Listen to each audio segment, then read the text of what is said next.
Good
morning. Good morning. Lisa, Who was that? this is Susan. Hey, Susan. Good morning. How are you? I'm fine. Lisa told me you're not a text person, but I sent you a text yesterday of my first Vitamil experience. So, Well, thank you for that. One problem is that I very seldom look at, there's so many texts that they just distract me, so I don't even look at them. So thank you for that. I will absolutely look at that. Thank you. you're welcome. If anybody needs anything ever from me, don't text me, just call me. Because at least I know it's there. And if I can answer, I'll answer immediately. But text, I mean, they just accumulate and they're too many. I apologize for that. No worries. But congratulations. I'd like to see what happened with the Vitamil. Good morning, Lisa. See you there too. Good morning, sweet Lawrence. And Lori, Jim, Good morning. good morning. Chris, I see you there. Okay, and here we go. I think we're ready to rock and roll. So let's start. So good morning, everybody. If you could put yourselves on mute so that it doesn't distract this one-track minded guy. And it is the 20th of March. Morning, Ripples. Good morning. Would you So- like us to go ahead and co-host for you? Yes, okay. Thank Okay. you. Yeah, thank you. Do that. Yeah, okay. Make co-host. Okay, you're co-hosted. Thank you. So today, I'd like to talk a little bit about, I saw actually that Robin Fields had mentioned something about doing something about the compound effect with Daryl Hardy. and I've been Slaughterhouse. I've been a very fervent follower of Darren Hardy. Sorry, Jim, you said?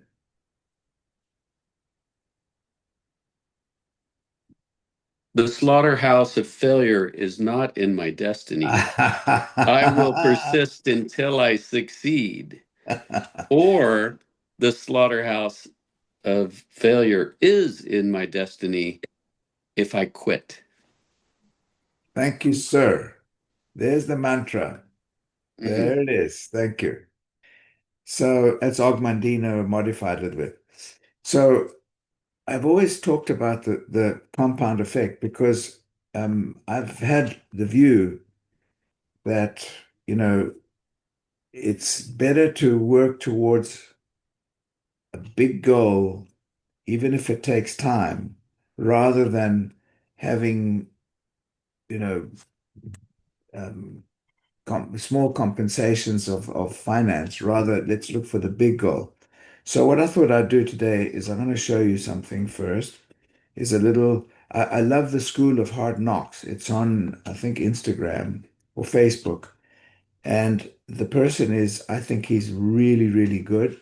So I'd like to show you that, if I may, first. So let's go back to Zoom here. I don't know why I got out of that. And I'll go into here. And I'm just going to play this and tell me if you can see my screen. 1 second. Okay, hold on. 1 second and share screen. And this is what I'd like to show you. And this is about the verbiage of what this is, what these people are saying. So can you see my screen? Okay. Yes, can see anybody? Yep. Okay, here we go.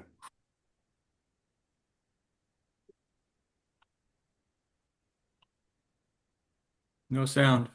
No sound. Hold on. Where is this damn sound? Here. Yep. Here we go.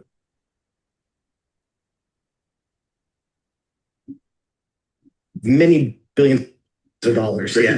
Yeah. You know what the secret is? What's that? I learned this the hard way. As an entrepreneur, you need to know this. 3 things. 1, cash. Cash flow is critical to any business. It's your oxygen. Number 2 is communications, because we don't do this on our own. We have a team, and if the team doesn't understand where you're going, they can't execute. And then the third, it's probably the most important, character. In times of trouble, you are going to be tested. Character is what will ultimately separate a winner from a loser. This is a masterclass right here. It's absolutely a masterclass. Now, among yourself and the most successful CEOs in the business world, what's that one trait they all have in common? Fearlessness. It's the ability to walk up to somebody and be able to transact without any fear. How important were relationships for your success? Relationships are everything. It took me almost my entire career to realize that the most valuable resource of any company is the human resource. And yet we take that for granted so often. Your team is critically important to your success. A lot of people say that you can't get rich working in the corporate world. Do you agree with that? I don't agree with that. Why? I think the corporate world, most people are not cut out to be entrepreneurs. You don't think everybody's built for entrepreneurs? Not everybody is an entrepreneur. The richest people in the world that I know read a ton of books. What was the number one book that changed your life? You know what the strongest book I read in business was? What's that? The Boy Scout Handbook.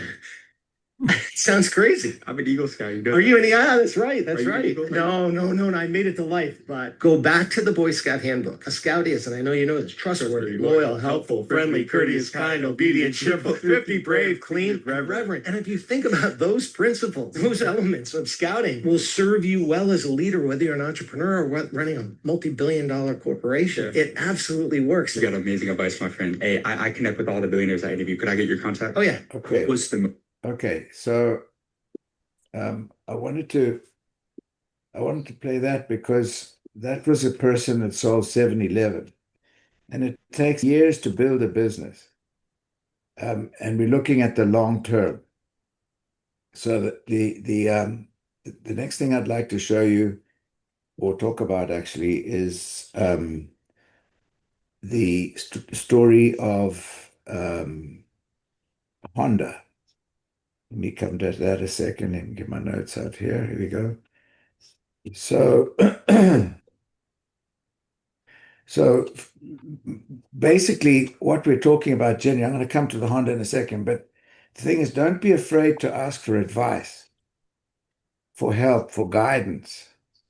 You know, our ego gets in the way many times, and we hesitate to ask for advice or opinion or something. But and I'm absolutely one of those that have historically have kind of been a bit embarrassed about asking for something I should know. So the big thing is keep the focus in mind of the end result. We always talk about focus on the end result. What are we trying to achieve? Be accountable to yourself and to those around you. Take full responsibility for everything that you're in. So, you know, I have this little band about no more excuses. And if we take accountability and we don't blame anybody else, then we are in control of what we are doing and what we want and how we do it and when we do it and so on. So it becomes it's upon us to guide ourselves every morning. I always talk about give yourself a high five. Start with a high five in the morning. Give yourself a high five in the mirror, and start off with gratitude and appreciation and so on. But be positive about what you want to do, what you want to achieve. Excuse me. So discipline over instant gratification. That's the big thing. We always, in the States, I've talked about this many times. In the States, we look at, I mean, not the States, it's the capitalist system. We want something immediately. We invest some money, and by the end of the month, we want to know how much we made. Well, in other ways of thinking, it's a long-term venture that we're into for bigger prizes. So our business is about the long game. And we're looking, that's the idea of this. Little things that came about when I was thinking about all these things is, Jim Rohn says, don't wish things were easier. Work towards being better. Don't wish things were cheaper. Make it happen to make more money. So those are just little things. But here's what I wanted to talk about with the Japanese Honda company. The Japanese mentality is something that I've always admired because they're very, very disciplined. They're very community oriented as well. So there's a man called Soichiro Honda.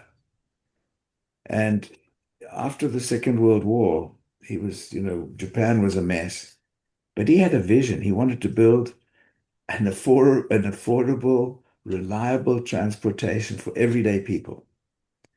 So he started attaching little engines to bicycles to help get around cheaply. This is the Honda company of today. So we're looking at 50, 60 years ago. Well, maybe a bit more. Oh, I guess it's 80 years now. But so he started building these little bicycles. And then that evolved to motorcycles and cars that he eventually sold worldwide. He refused to quit even after failure. He failed many, many times. He applied to Honda to get a job. He got rejected. His factory was destroyed twice. He had very little money and resources. He kept going, rebuilding again and again. And he never quit. Consistency, small improvements over time. Honda didn't, Honda is a world brand. It's one of the biggest car companies in the world. But it took years of blood, sweat, and tears, if we call it that way. Improving engine designs, You told me to talk about. Sorry, hold on. Yeah. So Hold on, who's this? Sorry, could you put yourself on mute, somebody? I completely gone. I took care of it. Went down a rabbit hole here now. Yeah.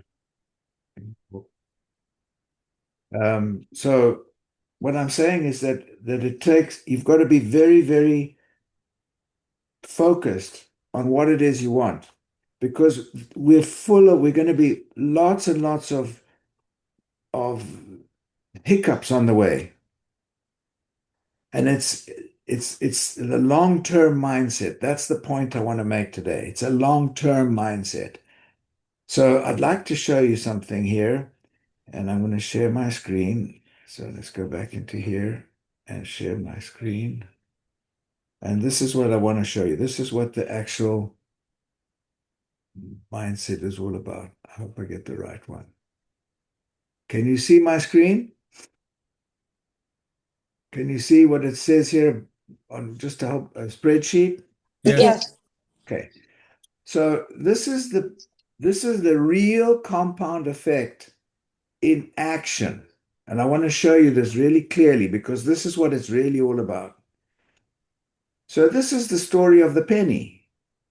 If on the one side here, I say to you, okay, would you like to have $3 million? Let's just put here $3 million as an example. $3 million. What's that? 1, 2, 3, slash 1, 2, 3. $3 million, million, one missing 1 0. $3 million. Or would you like to have 1 penny to double for 31 days? So let's put here 3 million. 1 penny to double for 31 days or $3 million. What would you prefer? $3 million? Let me show you after a week of having a penny. A week. Here it is. Let's look at this. A week of having the penny would be 1 penny, 2, 4, 8, 16, 32, 64 cents after 7 days. Or $3 million. What do you want? People will say $3 million. Okay. 64 cents. The next week, 7 days, $1.28, $2.56, $5.12. Eventually, on the second week, after 14 days, it's $83. $83 after 14 days, or $3 million. Third week, double the penny, 83, 167, $10,700. That's 21 days. 28 days, 1,374,000. But then 29, 28, 29, 30, 31 days, 10,900,000 from 1 penny doubling for 31 times. That is the compound effect. And I want to show it in another way also. Think about this. We're talking about 5 people multiply, get 5 more. That would be in the first week, you worked that, and by the second week, you got 25 people. If those 25 multiply by 5, the third week, you got 125 people. The fourth week, in a month, you got 625 people. That's in the first month. If we do that just by 6 months only, you got 3,700 people, 750 people in 6 months. If each one of those just does 2,000 points, $2,000, not even 3, 2, that's 7,600,000 sales. But watch what happens if you don't do that. Let's say you do 2 people. Still not bad, but watch this. 2 people, first week, that's 4 the second week, 8 the third week, 16 the fourth week. If you do that by a year, 12 months, you got 192 people. By 2,000, that's only $384,000. So look at the subtle differences between 5 and 2. So ideally, we work towards 5, the bigger goal. This is the Honda goal. The goal is to look at this. And we should focus on that and understand that this is the compound effect. We talk about get 5, and just multiply those, and that's how it goes. That's a figure that should be impressed on everybody, in my opinion. So I'd like opinions, please. Anybody want to make some comments?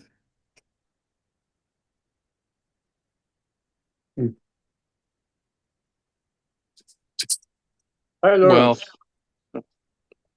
go ahead. Oh, Comments?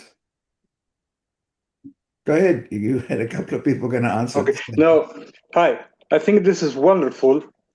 Also, if you not only take it by itself, I mean, if you, for example, you read a book and you say, oh, a book it's a lot, but if you read only, instead of reading 10 pages per day, you read 11, in the compound effect, it will be a lot of pages more per year than other people.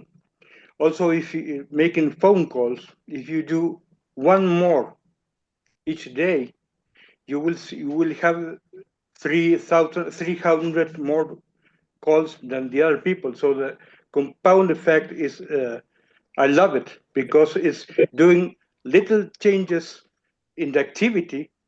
It produces an incredible outcome. Fantastic. Thank you, Martin. In fact, that's something interesting because it's a little bit more each time. So if we were to do, let's say the goal is 5, but instead of 2, if you do 3, the difference is going to be massive. We can do that as well. So a little bit more every day Hey, and quantify it. Go ahead, Jim. I was just going to say, trying to put this in the context of building a new skin distributor business. I think I always think of Nathan Ricks. And Nathan, I think, made well over $100 million just from new skin alone. He used his real estate skills to grow that into $1 billion. But when I'm out meeting with people and building the business, I'm focused on two things. One is to try to help as many people as I can with the assessment to help them understand this really critical measurement to improve their health. In that process, I'm always thinking, certainly want to put as many people on subscription as possible, but I only need 6. But what are those 6? Those 6, each one of those individuals, I need to pick out to be a partner of mine that are going to do what I do. They're going to take the business as seriously as I do. And you do that, then they will duplicate because they're going to do the business as serious as you do. And this process of duplication then starts to really work. So it's the basic 6, and then your 20 to 30 customers, and you've got what will grow into a great business. Now, Nathan didn't stop at 6. He ended up, I think, having 42 brand reps in his front line.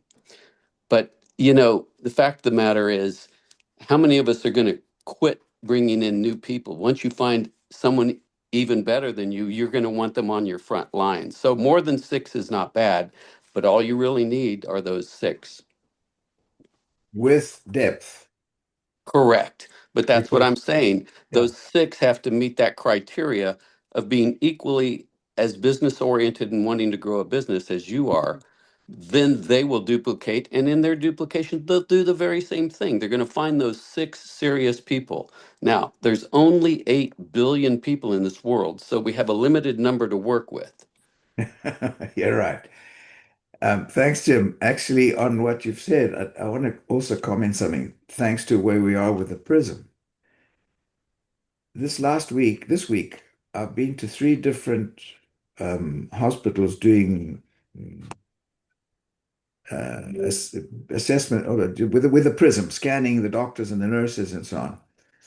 And it's been an eye opener because depending on the hospital, where the location and where the demographics of that hospital, the nurses generally most of them scanned in the red and in the orange.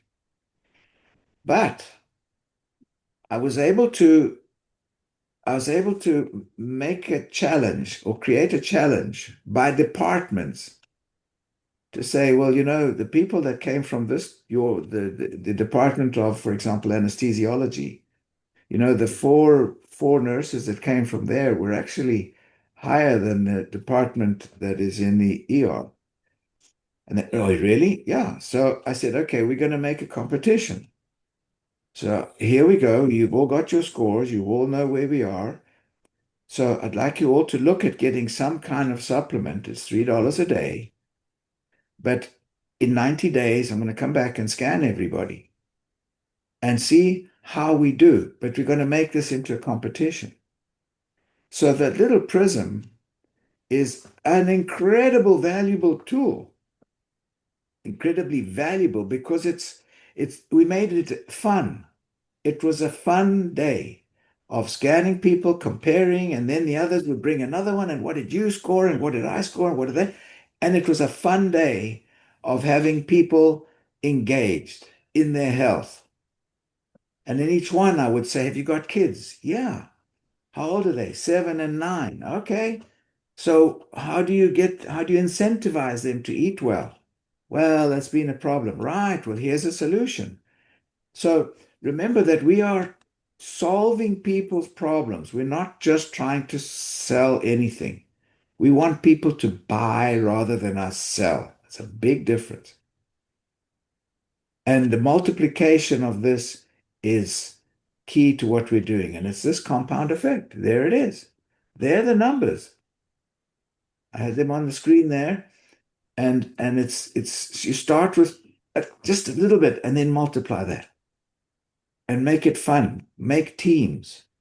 Your each brand rep, each leader of your team has a team. And those teams are the ones we're working with as a team. And that's what the first little clip we had, with the guy from 7-Eleven. He said, you've got to have a team. And the team's really got to work. This is what it's about, teamwork. We're paid, incentivized to make the people in our team successful.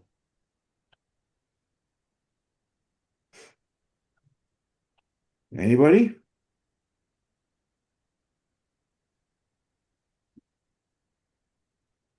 How would you say it was a very creative thing to do? And Lawrence, you always come up with these creative approaches.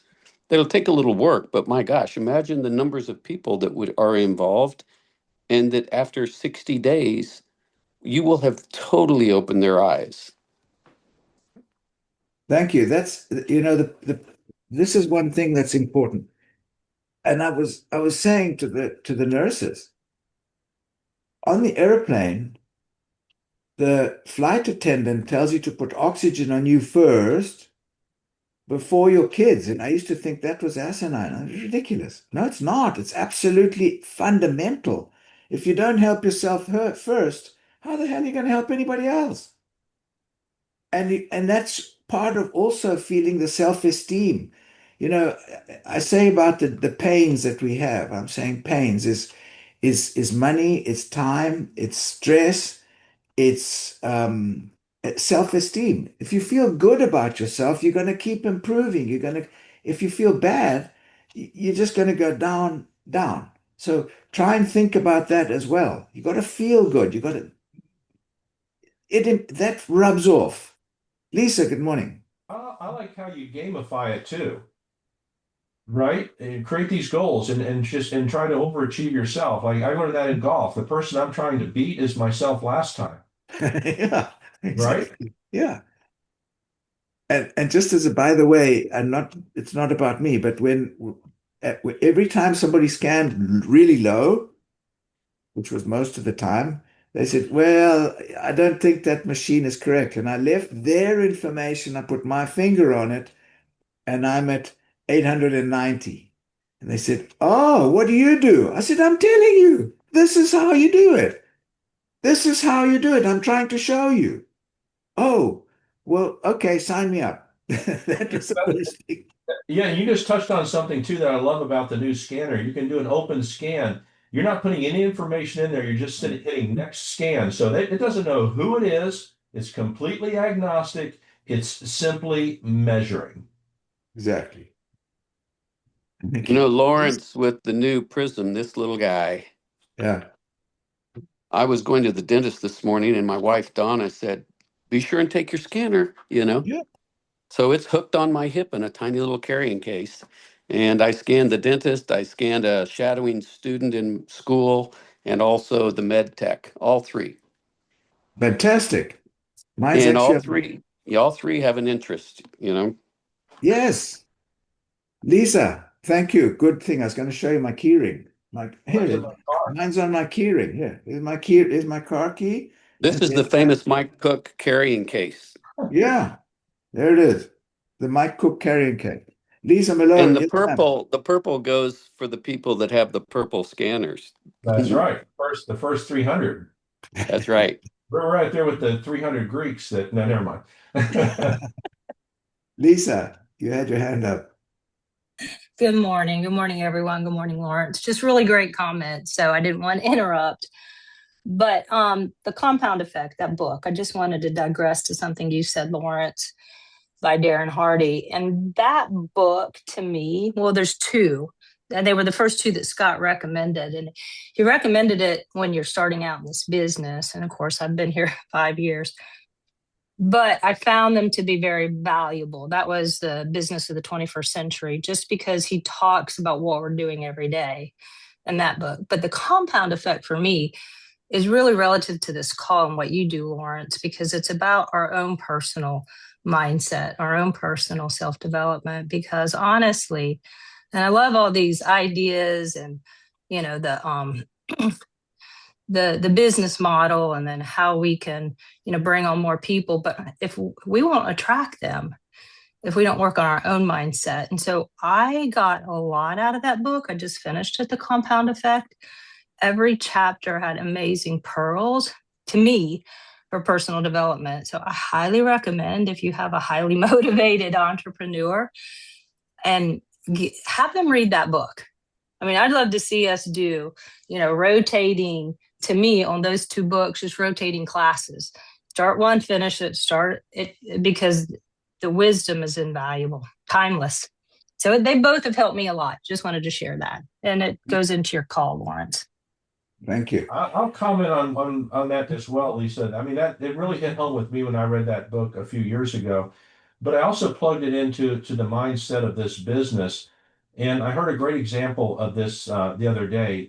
You know, would you rather have, and Lawrence has gone through this with the penny that doubles every day. That's a different way of looking at it. But, you know, would you rather have $1 million or $10,000 a month? Really? A lot of people say, give me the $1 million. Well, we know from statistics, historically, people that win the lottery, majority of them are broke in 3 to 5 years.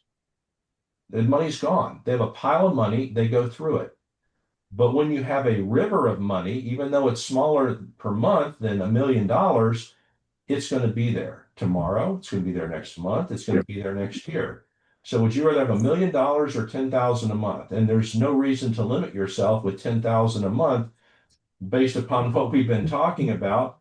Get your 10,000 a month in cash flow and just continue to peck away at that with the compounding effect, get to 20 to 30. And it's much better than having a one-time payout of $1 million. Absolutely. By the way, there's a documentary about Nike, and I saw it some time ago. You've just mentioned something, Michael, which is, I think, extremely relevant. And in that documentary, Nike offered whoever the star or the big basketball star was, I can't remember his name. Michael Jordan. Michael Jordan. They offered him some kind of a bajillion payout, and his mom said, no, I'd rather have a small percentage of the future sales of everything. And by doing that, he's making many times more than what he would have had if he'd had a one cash time. Yeah, the highest paid athlete on Nike's payroll, and it exceeded what Nike projected it would. Exactly. The residuals are everything. That's it. It's a long-term game. It's a long game, guys. This is what it is. Lawrence, I was just going to say, can I mention something about the books that Lisa is so enthusiastic about. Yeah. And the book reading is so important. Those first two books tell the whole story of what we're trying to explain to people. And so if you have new team members that read those books, they're going to be able to meet the world with great confidence on those particular topics that are so important. But I will say I've just finished. What I decided was to implement it where I lead a group and I get a chat group up where you comment every day on the first 5 pages, next 5 pages. And I have to do a special shout out to Dee Dee Van Boeven, who is one of the most committed people I know. She writes her response every day of the week. And so she has stood out amongst many. But I have a group doing 21st century. I also have another group doing the compound effect, and I'm just about to start this group on the 5 levels, and we'll eventually move on to the cash flow quadrant. But the thing is, the new groups are being led by people who were within the other groups. So what you're doing is you're creating leadership by having them lead the next chat group. Great, Jim. Susan Monson, I have to give her a shout out too. I see we're up on time, but she started it with our team, and I was glad she did because she has now stepped up to be the leader, and she's the reason I read those books. So I like your idea, Jim. That's a good one and so Susan is an example of that idea. Yeah. Very good. That's right. And when you have your little meetings with your group and you discuss the book, the pages, the person who hasn't read it is going to be motivated to not fall behind because it's embarrassing if they have not done it. So the others will motivate the team to all come up. And the leader is the one that is in key to that. So do you have will you have a session where you get on a phone call together? Because I haven't done that. So that's how we do it was with having. I'll give you a quick example. When I first started, even the way was I used to give a book, Ogmandino. I used to give the greatest salesman in the world to everybody that joined, that became part of my team. Mm-hmm.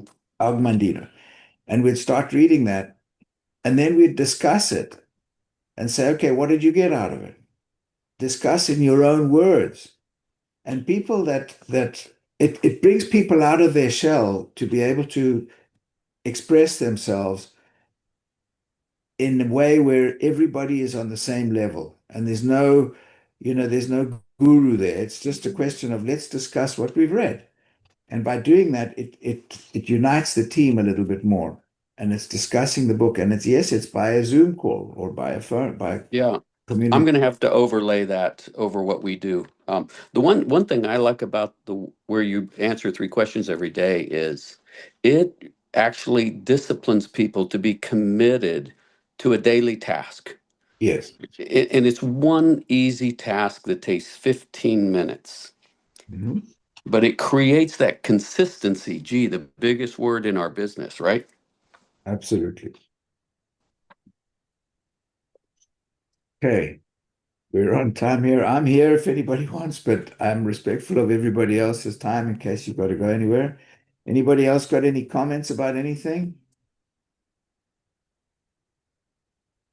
Great call, Lawrence. Thank you. Thank you, Lawrence. And I want to remind everybody that this is National Nutrition Week. Actually, Nutrition Month. So, yep. So make sure that you're utilizing that when you're talking to your customers this week. Make a noise about it. Nutrition Month. Thank you. We're actually doing, there's an event, a community event this Saturday, and Ron and I will have a booth there. We'll be scanning.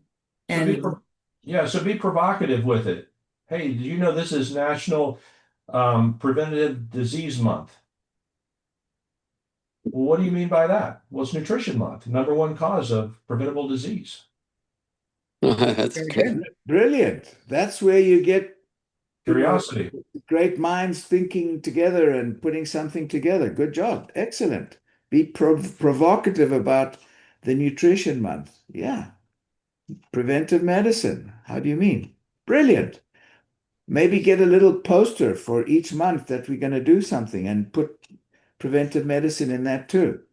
Because it's each whatever it is, whether it's nutrition or whether it's mindset or whether it's breast cancer or whatever the month is, we could add in there and that little quip about preventive medicine. Yeah. That's what we're all about.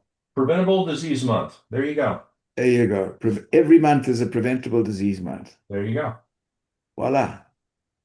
Just Blessings. come up with something brilliant here. Good job, guys. Thank you. Thank you, Michael.